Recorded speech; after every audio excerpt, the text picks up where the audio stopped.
y del Espíritu Santo. Amén. Hoy estamos celebrando la fiesta del apóstol Santiago, patrono de las tierras de habla hispana. La tradición antigua lo reconoce como el apóstol de España y a partir del siglo IX sitúa su sepulcro en Compostela, que se convirtió en uno de los lugares más importantes de peregrinación. Santiago es el hermano de Juan y en todas sus apariciones en el Evangelio se lo presenta junto con el hermano. Están juntos cuando el Señor los llama para el apostolado, cuando le piden al Señor sentarse a su derecha y a su izquierda, como vimos recién en el Evangelio, y también cuando colaboran el día de la pesca en el río.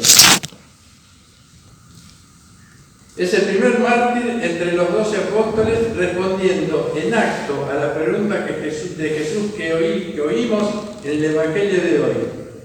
¿Beberéis de la copa que yo voy a beber? Jesús, anteriormente a este diálogo que tiene con los dos hermanos, había dicho por tercera vez el anuncio de su pasión, con lujo de detalles. El Hijo del Hombre será crucificado, escupido, etcétera, etcétera. Clemente de Alejandría cuenta que el que había acusado a Santiago para que lo lleve prisionero, al ver a Santiago dar testimonio de su fe, se conmovió de tal manera que él mismo se confesó cristiano. Qué testimonio, ¿no? Los dos fueron llevados al suplicio y en el camino le pidió a Santiago que lo perdone, recibiendo como respuesta la paz sea contigo.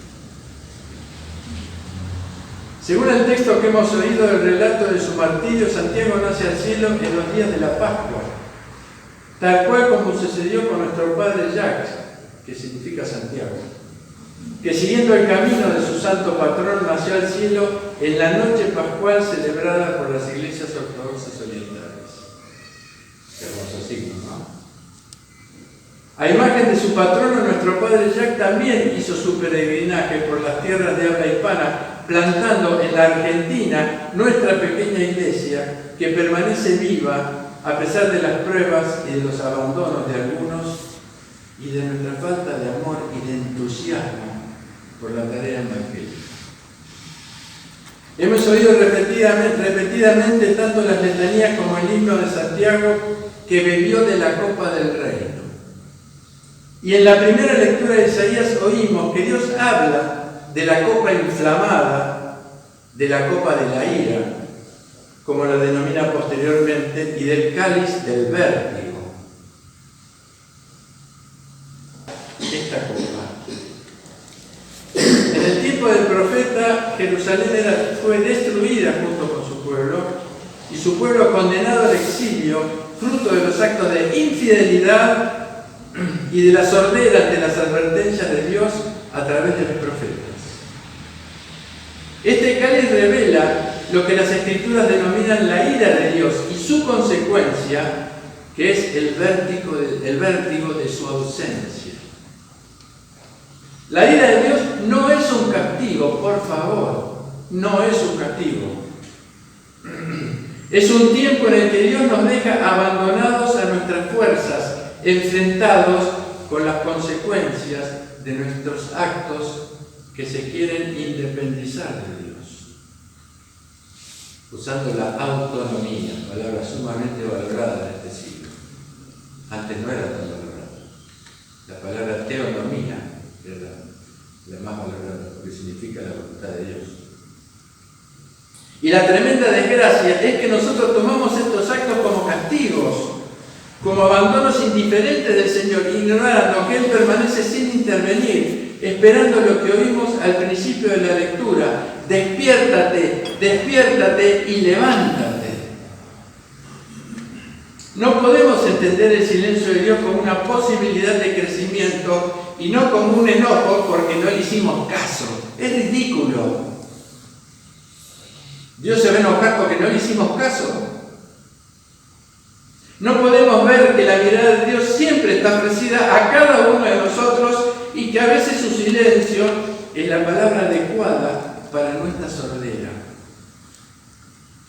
Pero si aceptamos humilde y mansamente beber de copa, esta bebida dolorosa se hace el alimento del despertar a la responsabilidad. Y en el Evangelio de hoy el Señor nos habla de beber de otra copa, que según lo que hemos cantado es la copa del reino. Es la copa de la aflicción voluntaria, libre, gratuita, sin la búsqueda de recompensa, como en el Evangelio de hoy, donde Santiago y Juan buscan un lugar preferencial en el reino. Pero qué evolución que hicieron. Al final, Santiago da la vida por el hermano. Qué evolución. Claro que Cristo es el maestro, ¿no?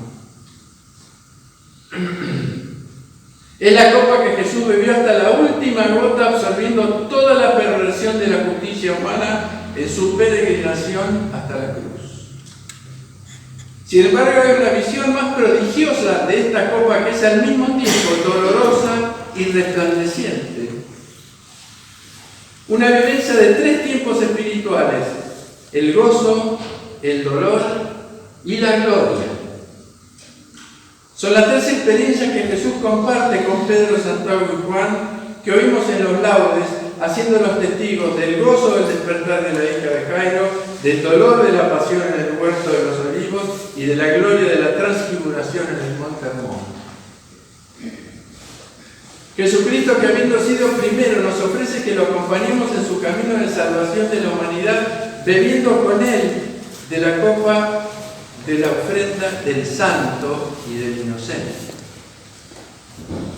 Es un camino de toda la vida donde tendremos que hacer muchas cosas que nuestra voluntad no desea, y también sucederán muchas sorpresas inesperadas, agradables, lindas. Porque cuidado, el camino cristiano no consiste en padecer, sino en retornar a nuestro primer deseo cuando recibimos el soplo de Dios. Ahí no había ninguna voluntad nuestra. Hemos recibido la vida sin ser consultados. Qué vergüenza tenía, ¿no? ¿Cómo no consultó Dios? Retornar a la voluntad divino-humana de ser simplemente vivientes en aquella época, antes de ser terratenientes. Y para ser vivientes es necesario eliminar a veces dolorosamente los residuos de nuestros excesos pretenciosos. La copa que Jesús nos anuncia es la copa del amor de Dios, cuyo fuego ardiente quema las obras de injusticia e ilumina el camino de los ajustados al Señor. Esa es la justicia divina, ajustarse a Dios. No es una condena. Es la copa de la sabiduría que rompe nuestra dureza de corazón, que es capaz de rechazar por ignorancia espiritual las palabras del Señor en el Sermón de la Montaña. ¿Quién intenta ser amad a vuestros enemigos, rogad por los que os persiguen? Y esta es la copa que vivió el apóstol Santiago, dando la vida por un hermano que lo traicionó. La copa que nos será propuesta a cada uno de nosotros, si verdaderamente deseamos la continuidad de la obra que hemos recibido de nuestro padre Jacques y de Clara. Porque como dice San Ignacio Mirancheninov, un ruso del siglo XIX, para sus verdaderos discípulos, la copa de Cristo es una copa de júbilo. ¿Por qué? Porque después de haber bebido finalmente el sabor amargo de las aflicciones, beberemos del fruto de la vid, que el Señor vivirá con nosotros en el reino del Padre, del Hijo y del Espíritu Santo. Amén.